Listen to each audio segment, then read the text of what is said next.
bugs. And as our dig continued past midnight, we kept on searching for heavenly portals, for UFOs, for alien bodies.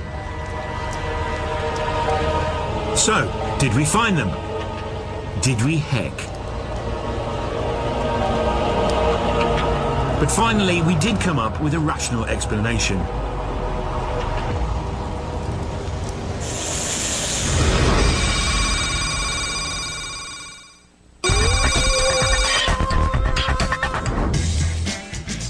Our dig in a field near Roslin Chapel was a complete waste of time and money.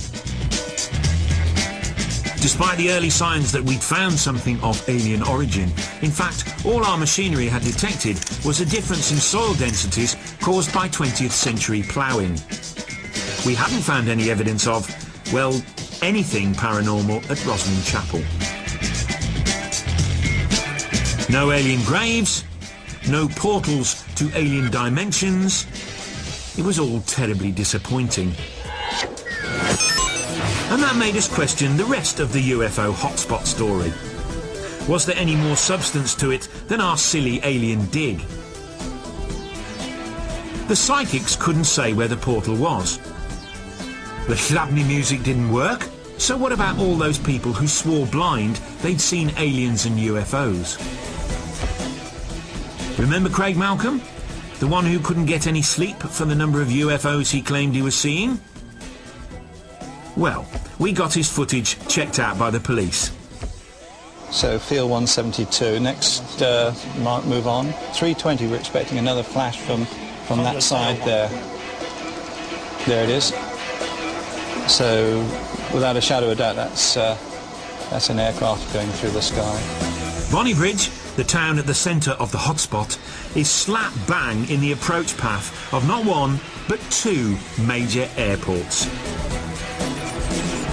The aircraft coming on the daily shuttles, morning and evenings, would be almost, as we say, down the throat of the camera lens, going to intercept the approach path, where landing lights would be fairly bright in the sky and in a hover type of position. 75% of these objects are in fact certainly aircraft making approaches with their headlights on, going into Glasgow Airport. It seems that in most cases Craig Malcolm might simply be mistaken. But what of the other 25% of the clips? If they're not aircraft, then what are they? What we discovered next put the whole hotspot theory into question. Could it all be put down to an unholy mixture of hocus pocus and skullduggery?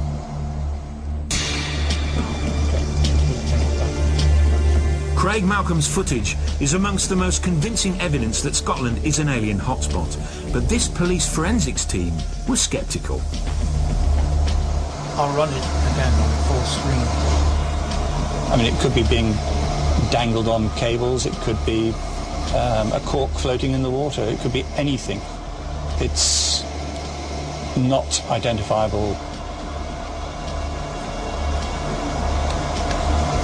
The problem we have is that there is no date, time, there is nothing in the area around it that gives us any size information. It doesn't look as if it ought to be able to be flown.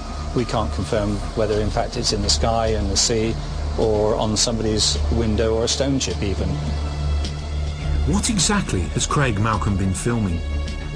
The inside of his lens cap? And there's always the possibility that his footage is a hoax. In this particular case, it's not beyond man's ingenuity to try and kid the public into thinking they're photographing objects from outer space. I have no reason to sit here and look like a prize plonker, to be honest. I just want to find out what they are and where they're coming from. That's my main issue. And when whatever does happen, or when it does happen, at least I can turn around and say to people, told you.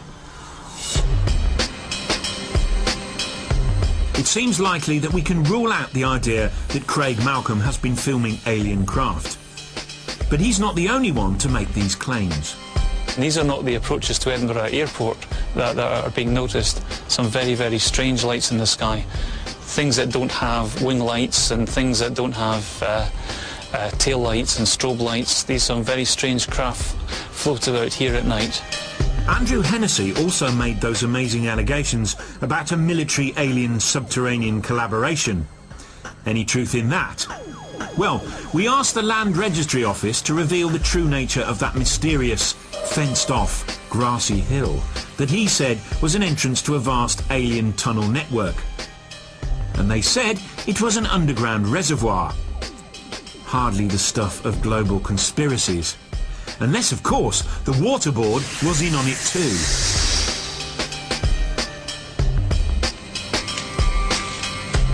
So how about the local councillor for Bonnybridge, who was voted into office by almost 5,000 people?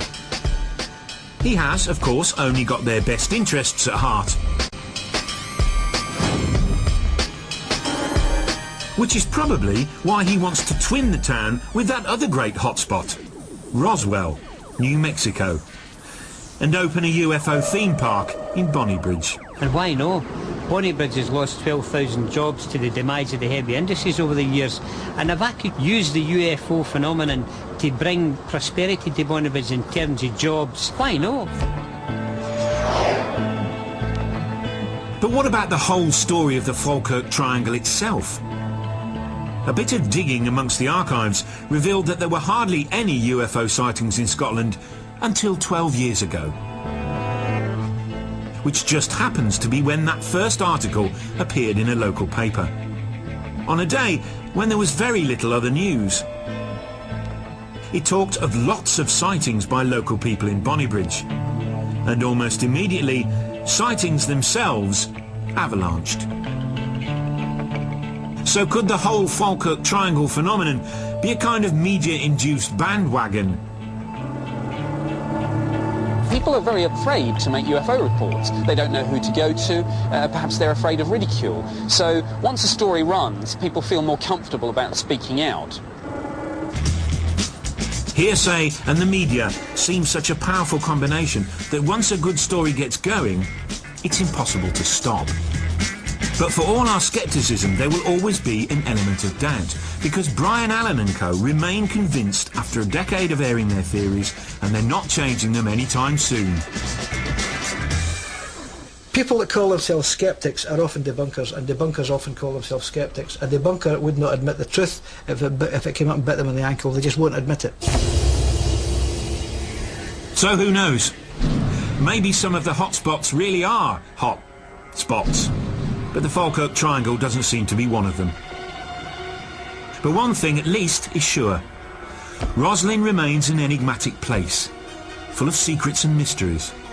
It's just that the only mystery it probably can't lay claim to is that one about beings from other worlds.